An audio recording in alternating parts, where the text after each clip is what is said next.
Boa tarde, bom dia, boa noite, dependendo do horário que você está escutando o compartilhamento do Bhagavad Gita, da canção do Supremo, a canção do Divino, a canção do nosso Pai querido, amoroso, o todo atraente na filosofia Vedanta dos Vedas da Índia, chamado de Sri Krishna. Sri Krishna, ele toca uma flauta, ele dança, ele envolve e ele é um ser divino que nos atrai para a sua morada, a morada eterna, a morada no seu planeta supremo, como diz nas religiões, o reino de Deus. E no reino de Deus, para que a gente possa adentrar, a gente precisa ter um coração que se assemelhe ao coração do nosso Pai Criador, Sri Krishna. E o Bhagavad Gita, a canção do Supremo, é a Bhagavad Gita, é a canção do Supremo, a Gita, né? A canção, a Gita, aquela canção que o nosso inesquecível Raul Seixas gravou quando ele esteve presente aqui na Terra. Raul Seixas, ele foi um estudioso do Bhagavad Gita, da Bhagavad Gita, mas infelizmente ele não teve um mestre espiritual para abrir seus caminhos e para explicar aquilo que era preciso para a alma dele se expandir, crescer e se autorrealizar. Então, vou começar aqui pedindo minhas reverências ao mestre maior, Krishna, ao nosso guru, nosso professor maior, que é o próprio Deus, e a Srila Prabhupada, que veio ao Ocidente trazendo essa filosofia Vedanta, trazendo as escrituras sagradas, para que os ocidentais, as almas que venham renascer no Ocidente, na Europa, nas Américas, na Oceania, na Ásia, em todo o planeta, especialmente na parte de cá, porque Srila Prabhupada, ele chegou em Nova York. Ele chegou vindo da Índia em um navio, ele já era um pouco idoso, né? Já estava quase perto de 70 anos, e o mestre espiritual de Srila Prabhupada deu a ele essa missão para que ele viesse ao Ocidente trazer a consciência de Krishna, trazer a consciência de Deus Todo-Poderoso, né? E trouxesse a filosofia Vedanta para o lado ocidental, para que a gente pudesse, as almas que renasçam aqui neste lado de cá, o Ocidente, pudesse ter acesso a este conteúdo. E aqui estamos nós, cada devoto, pessoas que se devotam a compartilhar esse ensinamento glorioso de Krishna, a canção do Supremo, em versos, no Bhagavad Gita, 18 capítulos, quase 600 folhas, e vários versos. Eu não sei exatamente quantos versos tem no Bhagavad Gita, mas eu irei perguntar, para poder passar essa informação certinha para quem assiste aqui a Bhagavad Gita com Ana Cláudia Chandra. Então, eu vou começar, a princípio, pedindo as reverências ao nosso Guru maior, Krishna, e ao nosso Guru, Srila Prabhupada. Shri Guru Pranama. Om Agyana Timirandasya Yana Jana Salakaya Kakshu Umilitan Yena Tasmai Shri Guruve Namaha. Om. Embora eu tenha nascido na mais escura região da ignorância, este mundo material, meu mestre espiritual abriu meus olhos com a luz da tocha do conhecimento. A tal mestre espiritual ofereço minhas respeitosas reverências. Jaya Gurudeva, Jaya Prabhupada. Gurudeva aqui é o próprio Guru maior, é o próprio Deus, o Deus que traz os ensinamentos da Bhagavad Gita, da canção do Supremo, e a Srila Prabhupada, que é o Guru menor, que trouxe esse conhecimento aqui para o Ocidente, como eu já expliquei. Hoje vamos ao verso 9, capítulo 10, verso 9, estamos estudando sobre a opulência do Absoluto. Verso 9. Os pensamentos de meus devotos puros residem em mim. Suas vidas são plenamente devotadas a meu serviço, e eles obtêm grande satisfação e bem-aventurança, sempre se iluminando uns aos outros e conversando sobre mim. Então, aqui neste verso, Krishna, ele fala: trabalhem para mim, se reúnam, falem sobre mim, conversem sobre mim, prestem serviço devocional a mim, para que vocês possam vir a mim. Porque sem falar sobre Deus, sem conversar acerca de Deus, sem estudar sobre Deus, acerca de Deus seria a palavra correta, não poderemos nunca nos satisfazer a nossa essência e sermos almas bem-aventuradas, cheias de êxtase espiritual transcendental. Por quê? Porque só se falando sobre Deus, se conversando sobre Deus, se reunindo e cantando as canções do Supremo na Bhagavad Gita, na canção do Supremo, através dos versos, é que podemos nos iluminar e também nos iluminarmos através de outras escrituras sagradas, como a Bíblia, como o Alcorão, como todos os livros sagrados de todas as religiões que existem aqui no planeta Terra. Significado de Srila Prabhupada, Jai Srila Prabhupada, salve Srila Prabhupada. Os devotos puros, cujas características são mencionadas aqui, ocupam-se plenamente no transcendental serviço amoroso ao Senhor. Suas mentes não podem afastar-se dos pés de lótus de Krishna. Eles só conversam sobre assuntos transcendentais. Então, aqui, os pés de lótus de Krishna significa os caminhos de Deus. Os caminhos que Deus nos quer que percorremos através dos pés de lótus do Senhor, onde a gente também pode percorrer com os nossos pés de lótus. Lótus é uma flor característica da Índia, que ela cresce num pântano e ela nasce intocável por esse lodo. E ela cresce e fica flutuando de diversas cores. Eu já tive a oportunidade de ver e são lindas essas flores de lótus, né? E as mentes dos devotos, elas têm que estar voltadas para esses assuntos transcendentais e espirituais sobre Krishna, né? E aqui, Prabhupada, ele diz, eles estão 24 horas ocupados em glorificar os passatempos de Deus, o Senhor Supremo. De corpo e alma vivem imersos em Deus e têm prazer em reunir-se com outros devotos para falar sobre ele. Aí vocês podem pensar, nossa, isso aqui deve ser uma coisa bem radical, ou ser umas atitudes assim, como a gente acha logo, né? Religiões que são essas religiões que vêm com esses tipos de fanatismo e que falam de Deus 24 horas, mas o que Prabhupada está querendo falar aqui é que a gente tem que estar 24 horas mesmo pensando em Deus, porque ou a gente pensa em Deus ou a gente pensa em Maya. E Maya é a energia ilusória e Deus é a energia divina. Então, qual a energia devemos escolher? A energia de Deus, divina, ou a energia ilusória da matéria? Esse mundo está o caos, se encontra no caos que se encontra porque a maioria das almas aqui neste plano terreno, elas não pensam em Deus. Elas simplesmente estão em oposição ao pensamento, sentimento e à devoção a Deus.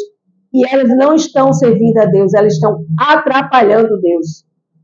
Em vez de estarem construindo o verdadeiro paraíso aqui na Terra, paraíso terrestre, né? Segundo meu mestre, Bokit Okada, é um mundo isento de doença, pobreza e conflito. E onde existe doença, pobreza e conflito, não se pode dizer que é o paraíso. Então, a gente não vive no paraíso. A gente vive numa ilusão de um paraíso. Então, essas 24 horas seria você estar sempre conectado com a energia de Deus, né? E esse serviço devocional, a gente pode prestar. Por exemplo, eu agora estou prestando serviço devocional. Quando eu canto os santos nomes do Senhor, medito em Deus, em Krishna, cantando o Maha Mantra, Hare Krishna, Krishna Krishna, Hare Hare, Hare Rama, Rama Rama, Hare Hare. Também estou prestando serviço devocional, porque eu estou usando os meus sentidos.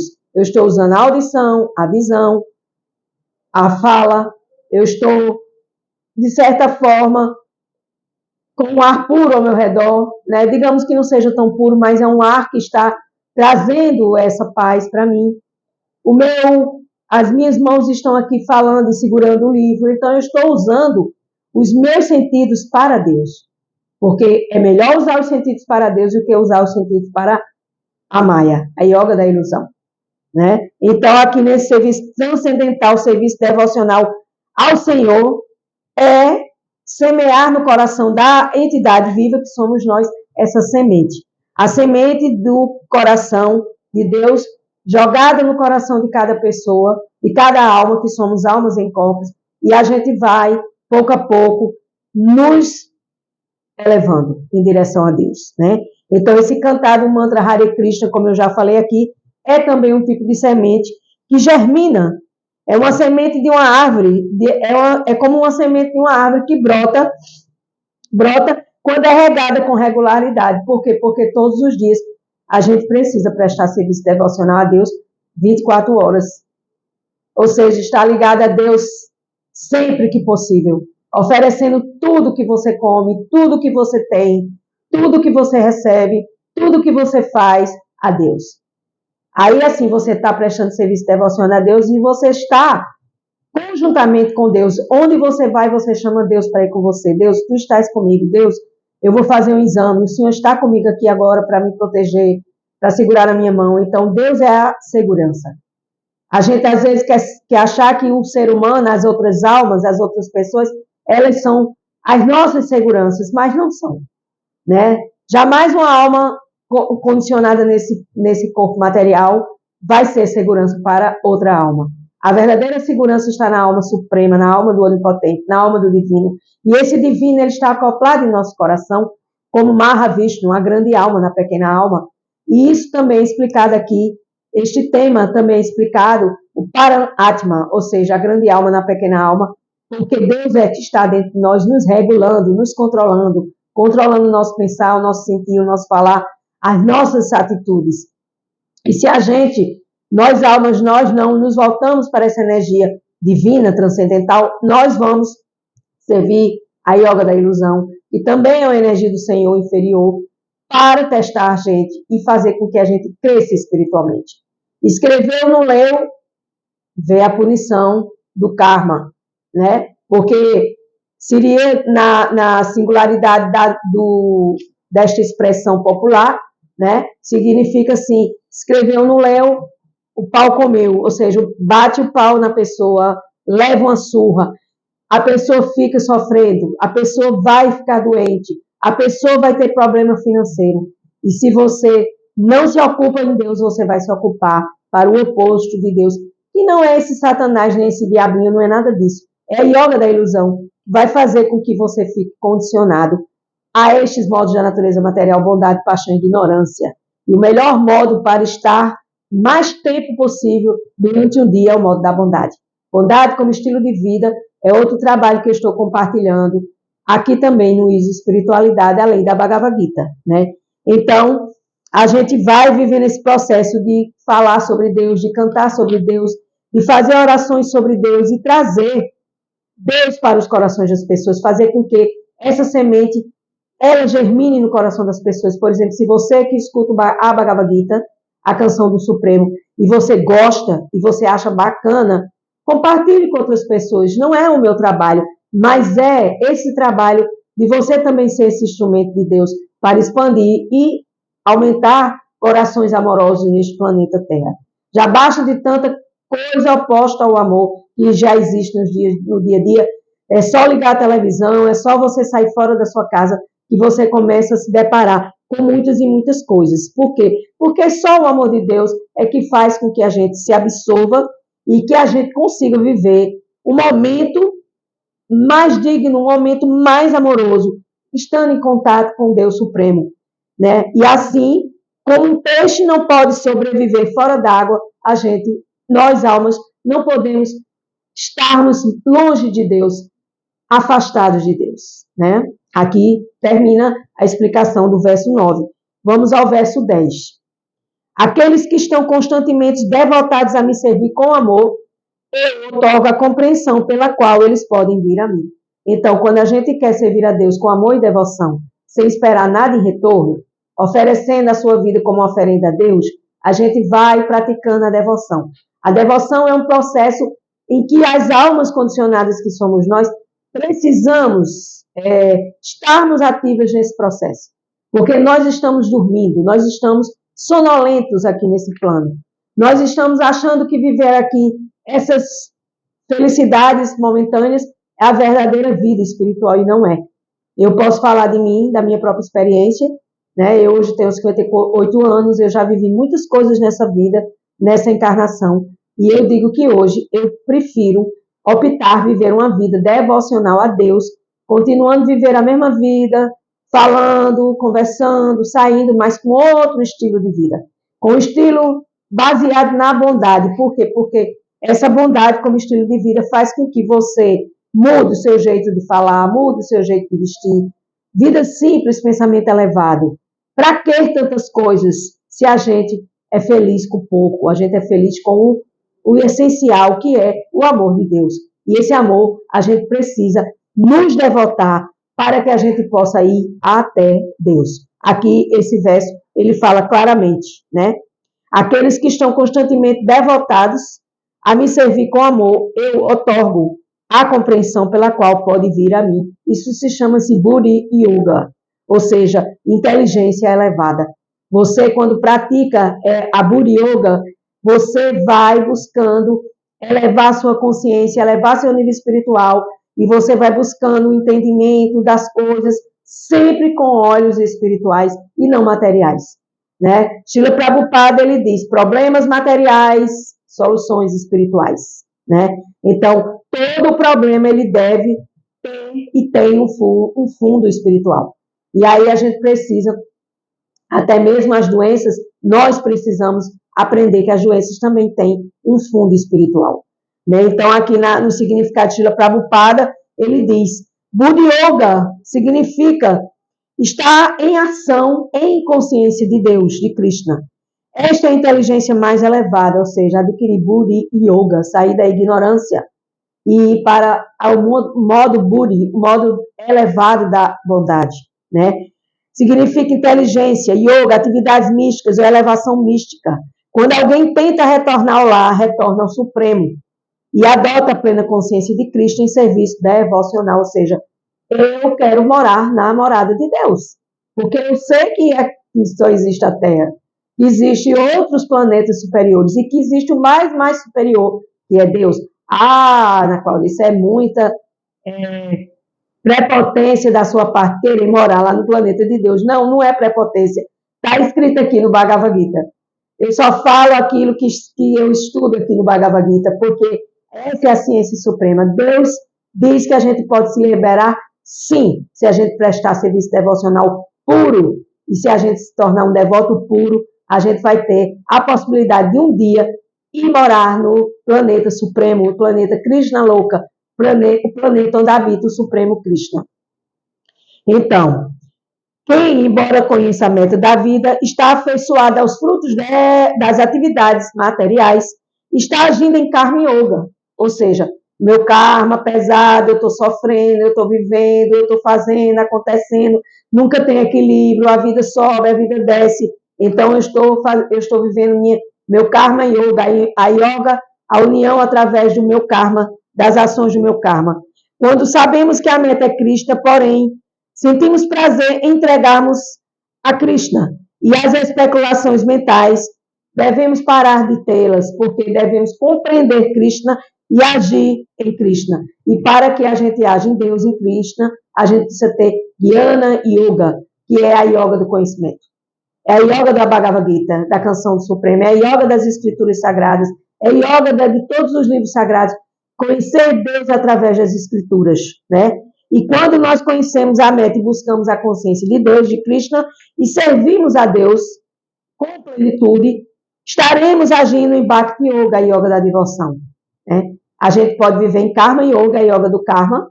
A gente pode viver em Jnana Yoga, a yoga do conhecimento sobre Deus, acerca de Deus. E a gente pode viver Bhakti Yoga, que engloba todas essas três fases. E a gente pode viver plenamente consciente de Deus, vivendo este mundo material, mas em consciência de Deus. Não é que a gente vai abandonar, Deus colocou a gente aqui, tem uma missão, a gente não vai dizer, eu não quero mais saber desse mundo, eu vou me negar a viver aqui. Não é isso que a Bhagavad Gita fala, que é o Supremo que fala, nem muito menos o que Prabhupada explica. Né? Então, o devoto, para entender melhor, deve ter um mestre espiritual, genuíno, que ele vai ajudar você nesse autoconhecimento. Então, todos os mestres, os gurus, eles têm os mestres dos mestres, dos mestres, dos mestres, até chegar a Krishna, que é o mestre maior, que foi quem trouxe todo esse conhecimento para que a gente possa se elevar. Nós, almas, podemos nos elevar, nos tornarmos em almas puras, em devotos de Krishna, né? E qual é o requisito para que a gente chegue a esse nível? O requisito é que o devoto sempre ocupe em consciência de Deus e com amor e devoção preste todas as espécies de serviços devocionais. Devemos executar alguma espécie de trabalho para Deus sempre. E este trabalho deve ser feito com amor sempre. Se ele não é bastante inteligente para progredir no caminho da autorrealização, a alma só se autorrealiza trabalhando para Deus. Jamais uma alma vai se autorrealizar trabalhando na matéria. Vai ser frustração, decepção, amarguras e blá, blá, blá, blá, né? É o que a gente comumente vive aqui na Terra, né? Então, a gente precisa ser devotado, ter o coração sincero, amoroso e fazer com que as atividades devocionais a gente entregue a Deus e isso se torne em uma oportunidade de progredir na evolução da nossa alma, neste corpo, neste momento, nesta oportunidade atual. Este é o ensinamento da Bhagavad Gita do dia de hoje e que eu compartilho com muito amor e devoção com todos vocês. Gratidão, aqui encerro. Namastê, Hare Krishna.